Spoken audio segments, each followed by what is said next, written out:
The religious really don't understand reality, do they? They also don't care. And that's kind of a problem, whether they're willing to admit it or not. So let's do a quick dive into the absurdity of religious worldviews. It just shows how ludicrous these people really are.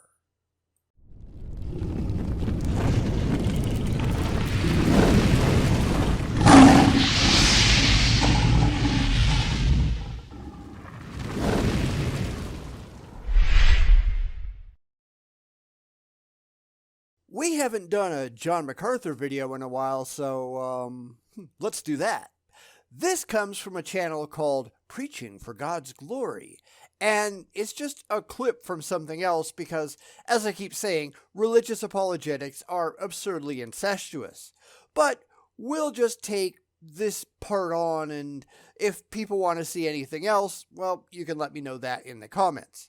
So, without further ado, let's get into it.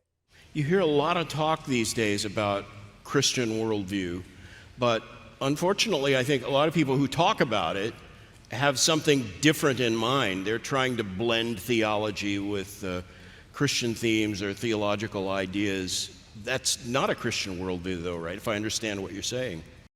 Well, let's address this. Now, as far as I'm concerned, a worldview at all, using the religious model that they usually talk about, is a complete waste of time. Now, some might argue that everybody has a worldview, and that depends specifically on how you define it. What I mean when I say that worldviews are stupid is the overlay that some people place on reality to hide the uncomfortable bits beneath dogma and blind faith. You will get some theists saying, well, naturalism is a worldview. No, it's not. At least not how I do it. I do not come to the table with a preconceived notion based on nothing but my own wishes and dreams and desires that says that there is absolutely nothing out there but the natural, because that would be stupid. Instead, I am evaluating the evidence that we actually have at hand, finding copious evidence that demonstrates the natural world is real, and I'm just going with that, at least provisionally, because that's what we can currently demonstrate. Now, when it comes to claims of the supernatural, I try to do the same thing. Where is the evidence that would support that conclusion if it was actually true? And we've been asking for the religious to produce this forever and ever and ever, and they have never actually done so. Therefore, I don't believe it because it hasn't been demonstrated. I go from the evidence to the belief, and the religious, they try to go the other way around. It never, ever, ever works. Now, you might say, I have a worldview that evidence matters. Okay, that's stupid, but so what? What other system do we have that has been so stringently tested, that produces consistently verifiable results like that, like evidence, like rationality? If you have something else, go ahead and produce it. I'll be expecting you to back it up in some demonstrable way, and I don't expect you can do that. So I don't have a worldview, not the way that they mean it. I have a rational evaluation of the evidence. But we are talking about John MacArthur here, aren't we? So let's go see what he has to say. Well, look, a truly Christian worldview demands an accurate interpretation of Scripture at every point. And how do you get that? I mean, demonstrably.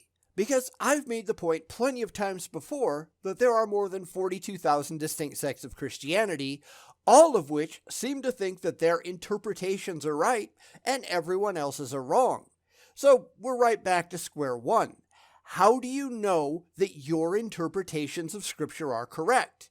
Not what you believe, not what you have faith in. How do you know?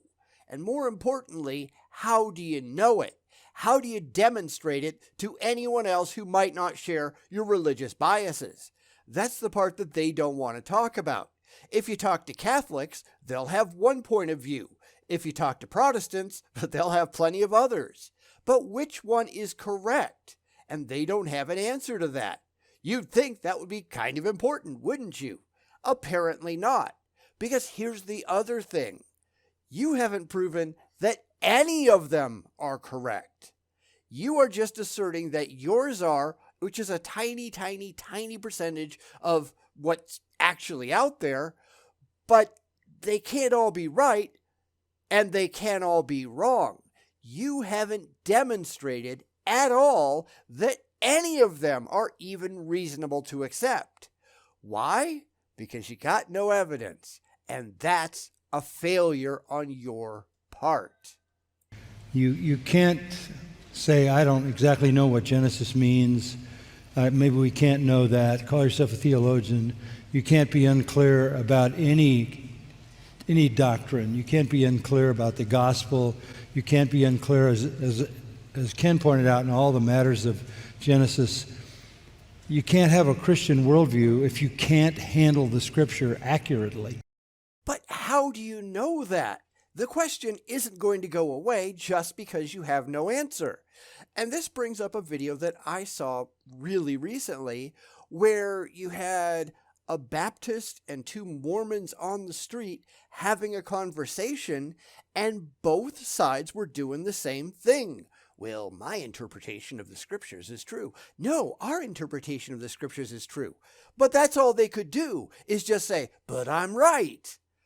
Prove it. That's the problem. You can't prove it. This is one reason, one among many, that they don't really want to talk to us, because we ask too many hard questions. When they're in their own little theological echo chambers where everybody believes the same things that they do, it's pretty easy. Nobody is going to call them out on it because nobody in the audience is looking for factual truth. They all just want emotional comfort. Therefore, when you get someone like John MacArthur on the podium speaking authoritatively, everybody's just going to nod their heads and believe. Why? Because that's why they're in the pews in the first place. They have an emotional attachment to the faith. But we don't. We don't share the same preconceptions that they do. We don't have any blind faith that what's coming down from on high is automatically correct just because. We want them to back it up. And sadly, they just can't. They just want to believe. So the worldview rises from a true interpretation of Scripture. Well, that's your claim. I'm not going to believe that you have a true interpretation, or even that one exists in the first place, unless you can show us how you got there and back it up with objective evidence. That's going to require a whole lot more than what any of you are putting forward. Sadly, we all know that you don't have anything intelligent to say, which is why you couch things the way that you do. It's why it's a bunch of people on a stage with microphones and everybody else in the audience has to keep their mouths shut. This isn't about truth. It's about authority and hoping that when the collection plates circulate, they come back full. It's why all of this is just so stupid, and we have no business at all letting them get away with it without challenge. The clip that you just watched is from an episode entitled Pastors Don't Believe the Bible. There's some shocking results that came out from a recent Gallup survey about what pastors believe regarding the fundamentals of the faith. Okay, I have no idea who this guy is. If anybody knows, you can let me know in the comments, but I don't think it matters. Of course, we've seen things like this before. Someone who takes clips from the internet and then just staples their own commentary on to the end. Talk about low-effort content creation. Now, some people might say, I'm doing the same thing. I'm just grabbing videos from YouTube and throwing my own commentary in the middle. But the fact is, what little I'm using in my videos that isn't my own words, I add at least 3 to 5 times minimum more commentary by length than anything else I'm throwing up on screen. It is intended to start a discussion, not to just coast to a half-assed conclusion without doing any work on my own. This is going to be a pretty short video because the video I'm responding to is very short. It's only 1.5 minutes long. Now, look at how long the video I upload is and tell me if I'm sticking to a couple random comments on the end. It features John MacArthur and Ken Ham and talks about the need and great importance of having a biblical worldview. I wasn't even going to bring up the fact that Ken Ham was just sitting up there. He's a ludicrous joke for just about everyone. I'm not even sure how John and Ken could sit next to each other because, as far as I know, they disagreed theologically, but I'm sure they're just both getting paid and that's all that matters, right? I wonder if John MacArthur would agree that Ken Ham's theology was an accurate biblical worldview. Let me know what you think in the comments. You want to take a watch right now? Yes, right now. Go ahead and click on it. No thanks. It's like 48 minutes long, but for anybody who might be interested, I will link it below in the description. This is really why I'm not remotely impressed by worldviews.